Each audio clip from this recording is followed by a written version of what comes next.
सावधान मालेगांव न्यूज। संघर्ष हमारा नारा है, फिरकापरस्ती के खिलाफ संघर्ष हमारा नारा है, नारा है। हम जज्बा बेलानी रखते।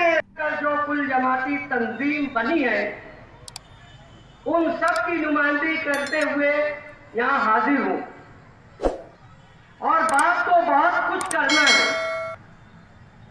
मैं माइक पे आ रहा था, किसी ने कहा कि मुख्तसर, तो मुख्तसर तो मेरे खून में नहीं है। ज्यादा से ज्यादा होगा कि केस बनेगा और केस बनाना ये हमारे असलाफ की, हमारे बुजुर्गों की सुन्नत है, औलिया अल्लाह की सुन्नत है और उतारी जाती है। शुक्रिया, सलामत। संविधान बचाओ जो आजादी दे रहे हैं दस्तूर में हिंदू मुसलमान सिख ईसाई सबको, उस आजादी का क्या मतलब? मालेगांव शहर में जिस तरह का जुल्म, जिस तरह की दोगली पॉलिसी मालेगांव पुलिस कर रही है, मैं उसकी मदद करती कि निगरान करते हैं उसको।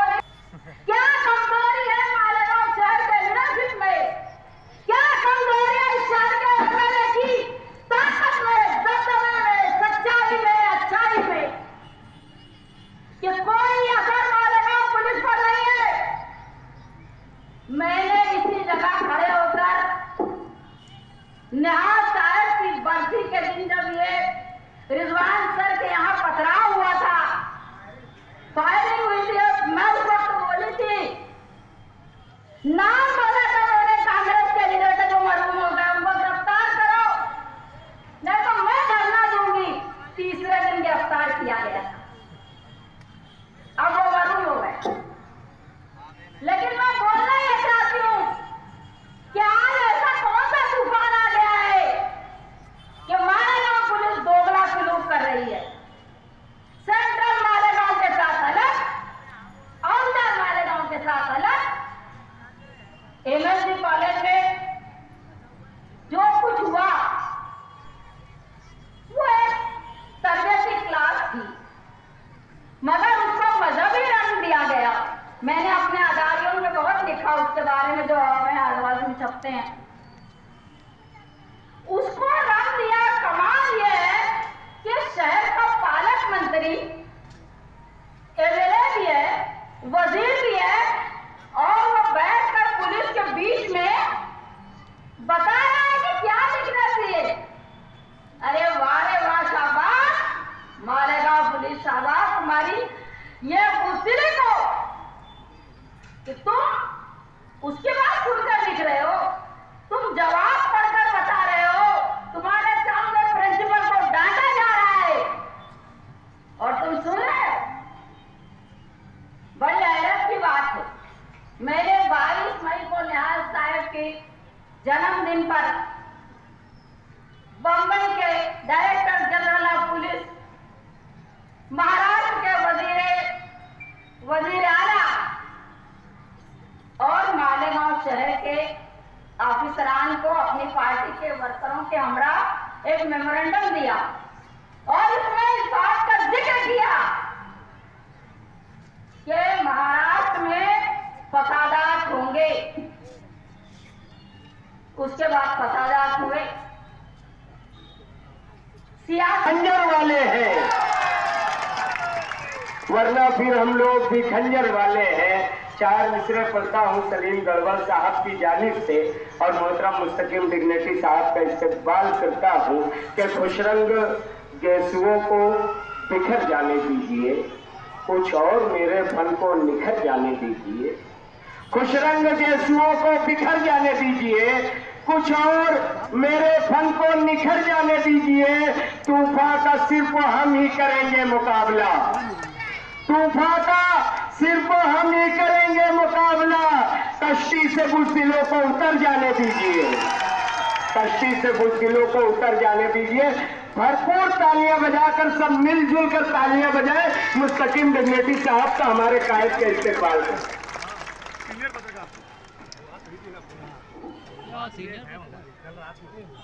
आज का ये धरना कई मायने में तारीखी है कि पंडाल के बाहर भी ख्वातीन और मर्द हजरात बैठे हुए हैं। मुझे नहीं ध्यान आता कि इतना कामयाब धरना इस जगह पर इससे पहले मैं कभी देखा हूं। रैली मोर्चा एक अलग है और धरना अलग है। ये मालेगांव शहर की तारीख में लिखा जाने वाला धरना है। मर्द और ख्वातीन का मुश्तरका धरना इसलिए रखा गया कि मालेगांव शहर के जज्बात क्या हैं, आज मालेगांव शहर क्या सोच रहा है, ये सरकार और डिपार्टमेंट तक पूरी तरह बात पहुंचे।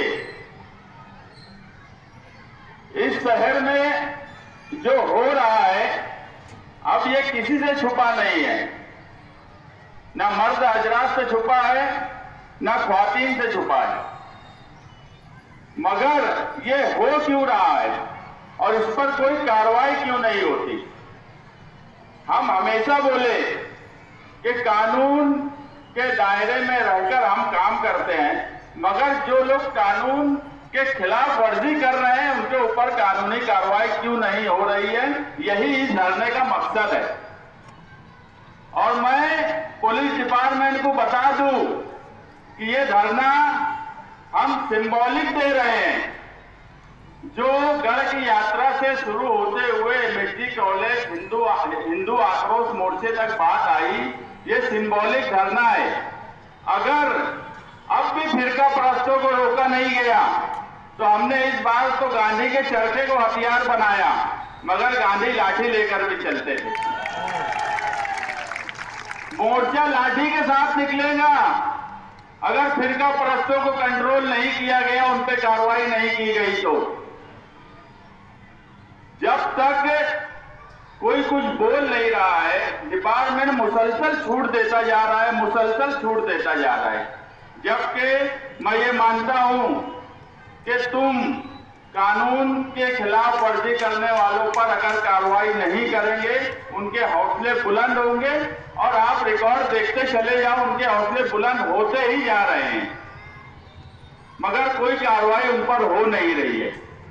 अभी धरने के बाद प्रांत ऑफिसर को जो मेमोरेंडम दिया जाएगा उस पर इससे पहले मोइन अख्तर ने आपके सामने तफसील दी है कि क्या क्या कार्रवाई हम चाहते हैं। ये धरने से इस शहर का दबदबा भी आएगा, डिपार्टमेंट को भी सोचने पर मजबूर होना पड़ेगा कि इस तरफ के लोगों के साथ अगर नाइंसाफी हो रही है तो वो उस पर सोचे और कार्रवाई करे। और मैं तो ये बोलता हूं कि ये धरना तो पुलिस के खिलाफ भी अन्याय हो रहा है, उसके भी खिलाफ है।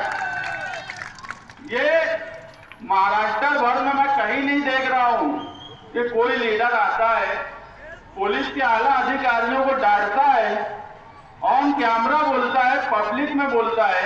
एक 2.5 फीट का आमदार आता है, वो पुलिस के आला अधिकारी को डांट के चला जाता। पुलिस कर क्या रही है? तुम अपने तो जमीन की आवाज पे कुछ करो कि तुमको कैमरे के सामने, पब्लिक के सामने डांट कर चले जा रहे हैं और आप कार्रवाई करने की तरफ नहीं जा रहे हो। अगर पुलिस के आला अधिकारियों का ये रूल रहेगा, ये तरीका रहेगा, तो पुलिस के दूसरे छोटे जो अफसरान है वो बेचारे क्या करेंगे? मैं तो बोलता हूं कि ये पुलिस के साथ जो ज्यादती की गई दादा भूसे साहब और वो 2.5 फीट के आमदार की तरफ से, ये उसके खिलाफ भी धरना है, ये पुलिस के भी हक में धरना है। पुलिस ये भी बात समझ ले कि कोई आएगा हमारे आला लीडरान को दम दाटी देकर चला जाएगा, कानून का मजाक उड़ाएगा और उसके बाद भी पुलिस कुछ नहीं करेगी, तो ये पुलिस के भी हक में है ये धरना, ऐसा मैं मानता हूं। इस शहर के पालक मंत्री, जिले के पालक मंत्री, मैं इससे पहले भी बोला कि पालक का क्या काम होता है। कि शहर के हालात को सही रखे और सबको लेकर चले, मगर इस शहर के पालक मंत्री और उनके बेटे ही शहर के हालात को खराब कर रहे हैं। मैं जो भी लोग उनके नुमाइंदे बन के एमएसजी कॉलेज में गए, दूसरी जगह गए, हम सिर्फ ये धरने से ये डिमांड करते हैं कि उनके ऊपर कानूनी कार्रवाई जल्द से जल्द की जाए। वक्त बहुत ज्यादा हो गया है, स्कूल की छुट्टी का भी टाइम होने वाला है। आज 2 जुलाई को हिंदू जन आक्रोश मोर्चा निकला, उसमें एक बाहर से छोटे आमदार आए, किले पे गए, 8 दिन के बाद 8 दिन का टाइम दिया। इत्तेफाक से आज 90 दिन है 11 जुलाई का। उनके अप्पा बिल्डोजर लेके नहीं आ पाए मालेगांव। ये मालेगांव निहाल साहब का मालेगांव है। बोलना और करना ये फर्क है। जिस वक्त उन्होंने बोला था उसी वक्त हमने उनका जवाब भी दे दिया था। और किला झोपड़पट्टी किस तरह से उनको उनका हक मिलेगा ये भी हमने निवेदन में फरहान साहब को लिखा है कि वो कमिश्नर साहब की तरफ भेजे। हम यहाँ जो लोग धरने पे बैठे हैं, हम सड़क पर एहतजाज कर सकते हैं क्योंकि दस्तूर ने हमको वो इख्तियार दिया है। हम सड़क पर एहतजाज कर रहे हैं। मैं असेंबली में तो एहतजाज नहीं कर सकता। अतर अशरफी साहब बैठे हैं, वो असेंबली में एहतजाज नहीं कर सकते। जाहिद नकवी साहब बैठे हैं, वो असेंबली में एहतजाज नहीं कर सकते। हमको दस्तूर ने यही हक दिया है कि हम सड़क पर एहतजाज करें। हम सड़क पर कर रहे हैं। मानसून सर पर है, मानसून अजलास भी सर पर है। मैं शहर और कौम के मामले में हमेशा ये बोलता हूं कि मेरी पार्टी भी 2 नंबर पर। मैं अब जो मुफ्ती इस्माइल साहब से गुजारिश करने जा रहा हूं और मैं हाथ जोड़कर उनसे गुजारिश करता हूं कि इस शहर के दबदबे, विकार, इज्जत के लिए आप जो हालात गढ़ की यात्रा से लेके एमएसजी कॉलेज और हिंदू जन आक्रोश मोर्चे तक हुए, कानूनी एफआईआर मेरे पास है। आप बोलेंगे मैं चलकर पहुंचा दूंगा। आप असेंबली में ये बात रखिए। ये इसलिए भी जरूरी है, ये इसलिए भी जरूरी है कि दादा भूसे साहब आला अधिकारियों के सामने जवाब पढ़ रहे थे।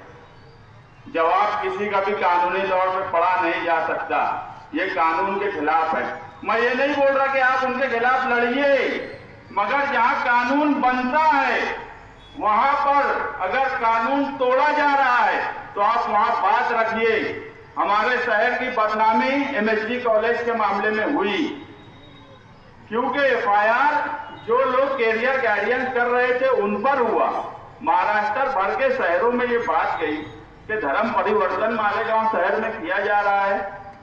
हम जानते हैं कि ओरिजिनल बात क्या थी, सब लोग नहीं जानते, मगर जब आप असेंबली में सारी सच्चाई बताएंगे तो ये बात महाराष्ट्र भर में जाएंगी। आप ये तो बोलिए कि कोई आदमी कैसे जवाब कर सकता है पुलिस के सामने, अवाम के सामने। ये गलत एफआईआर हुई है, ये एफआईआर वापस होना चाहिए। और जिन लोगों ने धींगा मस्ती की, जिन लोगों ने बैनर को पैरों तले कुचला, उस बैनर पे आप ये सोचिए कि हमारे नबी मोहम्मद सल्लल्लाहु अलैहि वसल्लम का नाम लिखा हुआ था। क्या इस पे बोला नहीं जाए असेंबली में? मैं आपसे गुजारिश करता हूं कि आप वहां अपनी बात रखिए, कानून के दायरे में रखिए, जो एफआईआर हुई जरूर रखिए। और मुझे यकीन है कि जब शहर की इज्जत नफ्स पे बात आ जाए उस वक्त नफा नुकसान नहीं देखा जाता। उस वक्त सिर्फ शहर की इज्जत का सवाल, शहर के विकार का सवाल, शहर के दबदबे का सवाल देखा जाता है। और मुझे यकीन है कि ये सब बात आप हमारी मानेंगे। जहां मेरी जरूरत पड़ेगी मैं आपके पीछे भागा भागा चला आऊंगा। आप सिर्फ बोलिए कि आपको कानूनी तौर पर कौन सी एफआईआर चाहिए, कौन से कागजात चाहिए, मैं सब आपके पास चलकर ला के दूंगा। मगर मेरे शहर की इज्जत और विकार के लिए आप असेंबली के मानसून अजलास में जरूर इन फिरका परस्तों के खिलाफ बोलिए। इतनी मैं आपसे गुजारिश करता हूं। मालेगांव शहरियान, एक बात आप ध्यान से सुनिए कि जब जब फिरका परस्तों ने इस शहर में सर उठाया है, उसका जवाब निहाली सोच नहीं दिया है। और ये निहाली सोच का ही नतीजा है कि आप लोग यहाँ बैठे हो। अभी मैं कॉर्नर मीटिंग ले रहा था तो इस्लामपुरे में मुझे एक आदमी मिले, मैं मामा मामा बोलता। बोले क्या बेटा डरते नहीं का? मैं बोलो नहीं मैं नहीं डरता। तो मैं फिर मजाकन बोला जो डर गया वो मर गया। तो बोले यार सब तो इतना डराते हैं, जेल भी होके आ गए, उसके बाद भी थोड़ा यही सब चालू है। तो मैं बोला कि देखो मामा, अगर मैं नहीं बोली हूं तो ये बात भी तो बराबर नहीं है। तो बोले थोड़ा ख्याल रख के बोल जरा, थोड़े पीछे ना, दुश्मन तो दुश्मन अपने भी लगे हैं। तो मतलब जान दो जहाँ शहर का सवाल है वहाँ अपने भी लगे हुए, तो कोई फर्क नहीं पड़ेगी। डरना ये तो सीखा ही नहीं हमने। 12 नवंबर के बाद इस जगह पर आप लोग जो बैठे हो, ये बड़ी हिम्मत और जरूरत का काम है। यहाँ जितने लोग, मेरी माए बहनें बैठी, आप बैठे हो, आप इसको छोटी बात समझ के यहाँ से मत जाना। आप वो काम करके यहाँ से जा रही हो कि इस शहर के लोगों में हिम्मत और वलवला पैदा करके यानी आप जब यहाँ से उठेंगे तो इस शहर में हिम्मत और वलवला पैदा होगा। नहीं तो 12 नवंबर के बाद इस जगह पर भी लोग कोई धरना आंदोलन देने से डरने लगे थे। धीरे धीरे वो चीज खत्म कर रहे हैं हम लोग, और ये आज इसकी आखिरी कड़ी है जो इतना बड़ा धरना इस जगह पर हो रहा है। मैं आप तमाम ही लोगों का शुक्रिया अदा करता हूं जो लोग इस धरने में शामिल हुए, और आपकी बेबाकी और जो निडरपन से आप यहाँ आए हो उसको सलाम करता हूं। अब इख्तिताम होगा, वक्त बहुत कम है, इसलिए मैं चाहता हूं कि जल्द से जल्द बात खत्म हो और प्राण को निवेदन दिया जाए।